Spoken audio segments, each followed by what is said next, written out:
बिस्मिल्लाहिर्रहमानिर्रहीम। अस्सलाम वालेकुम। कौम की आवाज़ के साथ मैं हूं नुसरत हारिस। और कोविड के बाद, डेंगू के बाद एक और बहुत बड़ी बीमारी है जो सबको लाहक हो गई है, पूरी कौम उसमें मुब्तला हो गई है और उस बीमारी का नाम महंगाई है। ये वो महंगाई है, ये वो बीमारी है जो 1947 के बाद से ऐसे लगता है कि हर साल ही महंगाई का रोना रोया जाता है और हर दौरे हुकूमत में ही महंगाई का रोना रोया जाता है। हाँ, कुछ अदवार ऐसे ज़रूर हैं जिसको डिक्टेटरशिप कहते हैं या जिसको इतना सराहा नहीं जाता, लेकिन उसमें फिर भी कमोबेश लोगों से अगर उनका एक कौमी फ़ैसला सुना जाए तो वो ये कहते हैं कि वो दौर कदरे बेहतर था। आज का जो दौर है, जो तब्दीली का दौर है, जो तब्दीली की हुकूमत का दौर है, इसमें आए रोज़ महंगाई बढ़ती चली जा रही है और उसमें कोई पीठ थपथपाने वाला, कोई सहलाने वाला, कोई दुख का शरीक भी नहीं है। क्योंकि ट्विटर पे ट्वीट जो आ रही हैं, जैसे फवाद चौधरी साहब की लेटेस्ट ट्वीट ये है, वो कहते हैं कि महंगाई अभी मज़ीद बढ़ेगी, 8 महीने तक या कमोबेश बढ़ती जाएगी और उसके बाद शायद इसमें कोई कमी वाजे हो या ये स्टेगनेंट हो जाए।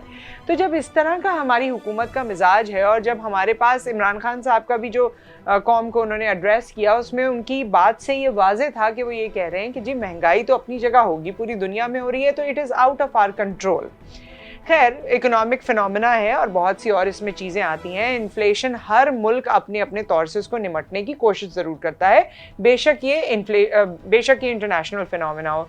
जब इन्फ्लेशन की बात आती है तो उसमें आपकी फिस्कल पॉलिसीज़, उसमें आपकी मॉनेटरी पॉलिसीज़, उसमें आपका स्टेट बैंक, उसमें बाकी जो काम आपके मुल्क में हो रहा है, उन तमाम चीज़ों को बरोए कार लाकर एक पॉलिसी बनाई जाती है और फिर डिसाइड होता है कि जी आगे आने वाले दिनों में हम क्या करेंगे। जैसे कोविड आया तो आपने कोविड के सिलसिले में जो स्टेप्स हो सकते थे, मेजर्स हो सकते थे, वो फ़ौरन लिए। इसी तरह महंगाई हो रही है, आपका गरीब मर रहा है, आज उसी तादाद से लोग मर रहे हैं। नहीं, आप पिछले दिनों मैंने जेडीसी की एक वीडियो देखी, क्योंकि वो उस घर पे गए थे और उन्होंने ये मेंशन किया कि बच्चों ने बाप से खाने की चीज़ें मांगी तो बाप इतना ज़्यादा डिसअपॉइंट हुआ और उसके पास पैसे नहीं थे, वो इतना झुंझला गया कि उसने तेल डाल के अपने ऊपर आग लगा ली। ऐसे बहुत सारे केसेस हैं, लोग मर रहे हैं महंगाई से।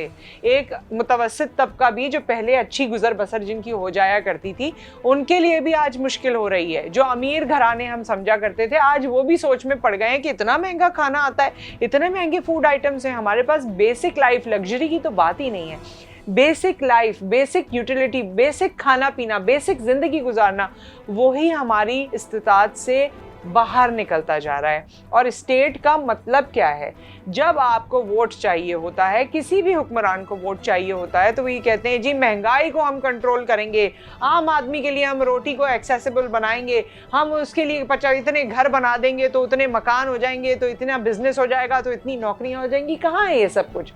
फिर आप ये कहते हैं कि जी 1 अरब से ऊपर का आपने एक अमाउंट मखसूस किया है उन घरानों के लिए, उन लोगों के लिए जिनकी सैलरी 31,000 रुपये तक है। यानी 32,000 वाला खुशहाल है, 31,000 रुपये तक जिसकी है उसको बहुत कारनामा करके हर महीने 1,000 रुपये मिल जाएगा। आप लोग क्या इस मुल्क में नहीं रहते? आप public services, public buses, public travelling और जो चीज़ें वो इस्तेमाल नहीं करते, या आपको पता नहीं है? 1,000 रुपये जो लेने जाएगा उसके 500 रुपये तो रास्ते में ही ख़त्म हो जाएंगे। वो कुछ किराया देगा, कुछ और चीज़ें करेगा। 1,000 से क्या होता है? 1,000 क्या अमाउंट है? मतलब 31,000 वाले को आप कह रहे हैं कि 1,000 रुपये हम, ये बहुत बड़ा काम हुआ है। क्या हो जाएगा इससे? किसी के बच्चे की फ़ीस, एक बच्चे की फ़ीस निकल जाएगी। आप समझते हैं एक बच्चे की फ़ीस निकल सकती है? चलें जी। या आप समझते हैं कि जी इससे 2 दिन का खाना राशन आ सकता है 1,000 रुपये से? क्या सकता है 1,000 रुपये से? जो 1,000 रुपये सोच के किसी बड़े अकाउंटेंट और इकोनॉमिस्ट ने आपकी टीम में सजेस्ट किए होंगे, तो उसके पीछे उसकी कोई बहुत बड़ा विजन होगा ना। आपकी तो बहुत माहिराना टीम है। उसने क्या सोच के 1,000 रुपये मखसूस किए कि मतलब 1,000 रुपये में से क्या हो जाएगा? 1,000 रुपये बढ़ाने से उसकी ज़िंदगी पे जो एहसान होगा, बिजली का बिल अदा हो जाएगा, उसका क्या हो जाएगा? उसका एक वक्त का खाना आ जाएगा।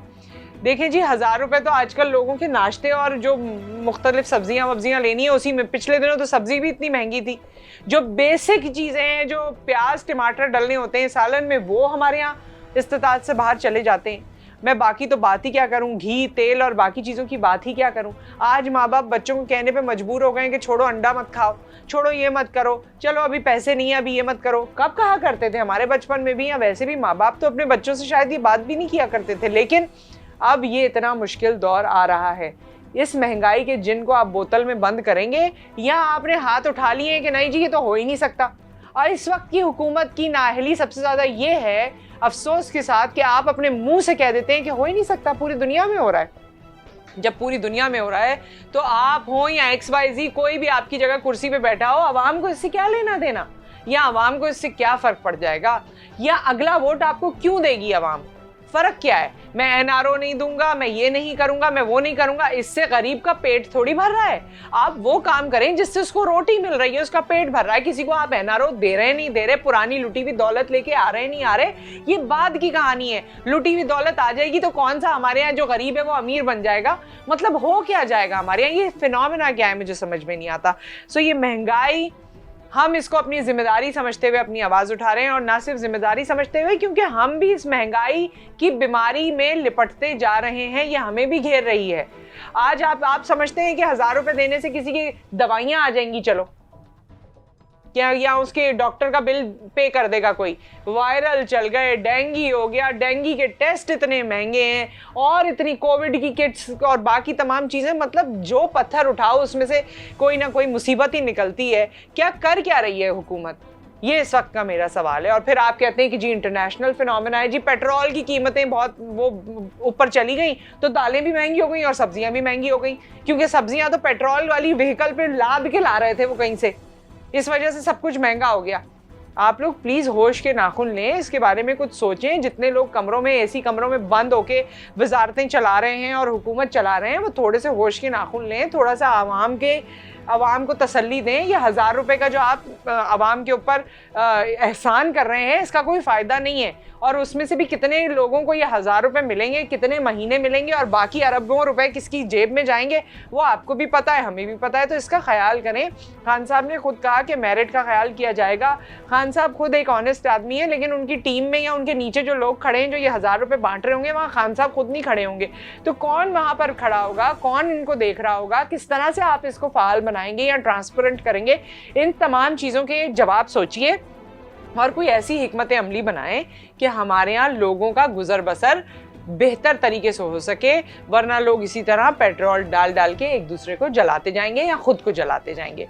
विद दैट आप अपना ख्याल रखिए, क्योंकि हुकूमत ने और बाकी किसी ने तो ख्याल रखना नहीं है, तो अपना ख्याल खुद रखें।